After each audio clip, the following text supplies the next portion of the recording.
தென்னாடுடைய சிவனே போற்றி, எந்நாட்டவர்க்கும் இறைவா போற்றி. அனைத்து தமிழ் உள்ளங்களுக்கும் கனிவான வணக்கங்கள்.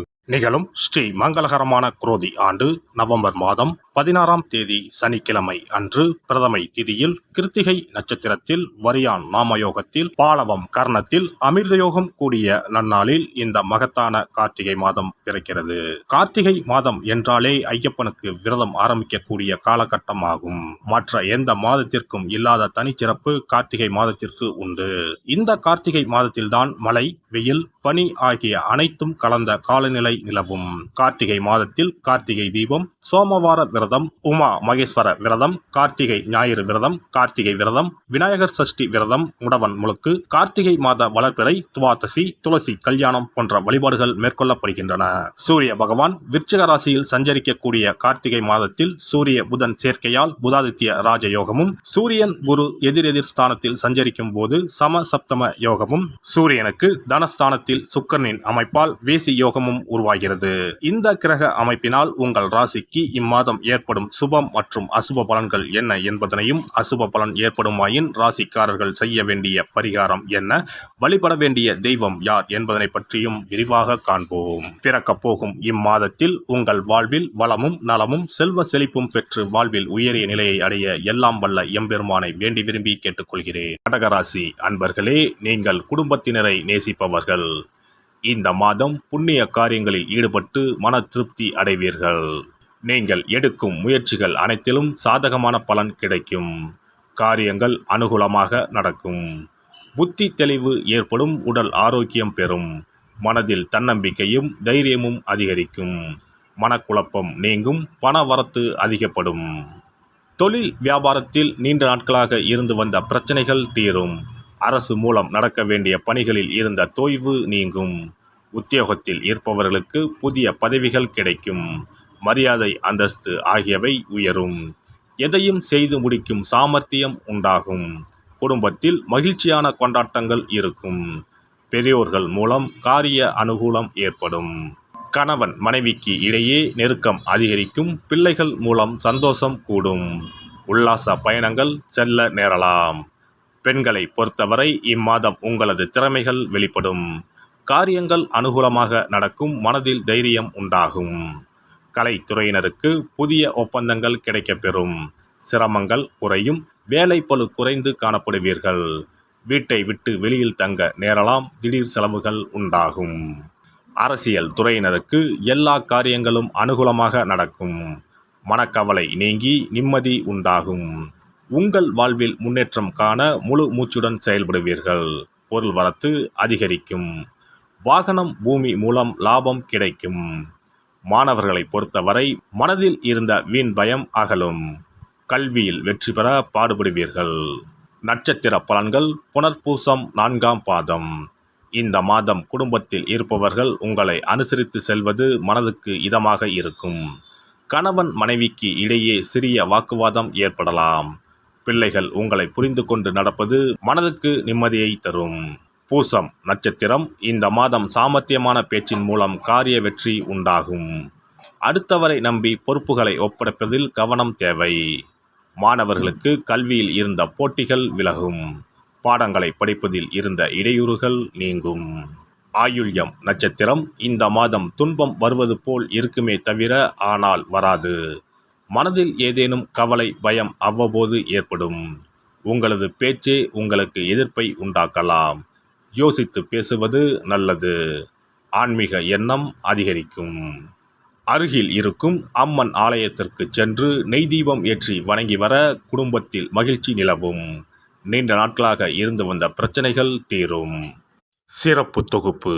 கண் திருஷ்டிகள் அகன்று தடைப்பட்டு கொண்டிருக்கும் காரியங்கள் நிறைவேற செய்ய வேண்டிய பரிகாரம் என்ன என்பதனை பற்றி காண்போம். வாழ்க்கையில் நல்ல நிலையில் இருந்தவர்கள் கூட திடீரென்று பொருளாதாரம் இழந்து மன கஷ்டங்களுடன் வாழும் நிலை ஏற்படும். இந்த நிலை எதனால் ஏற்பட்டது என்று ஆராய்ந்து பார்த்தால் பெரும்பாலும் அவர்களின் மீதான கண் திருஷ்டிதான் காரணமாக இருக்கும். கல்லடி பட்டாலும் கண்ணடி படக்கூடாது என்று சொல்வார்கள் அல்லவா, அது உண்மைதான். இது போன்ற பிறரின் பொறாமை கொண்ட கண் திருஷ்டியினால் பலரின் வாழ்க்கை சிரமத்திற்கு ஆளாக நேரிடும். இது போன்ற கண் திருஷ்டிகளிலிருந்து எப்படி தப்பிப்பது? இருக்கவே இருக்கிறது எளிதாக கிடைக்கும் ஊமத்தஞ்செடி.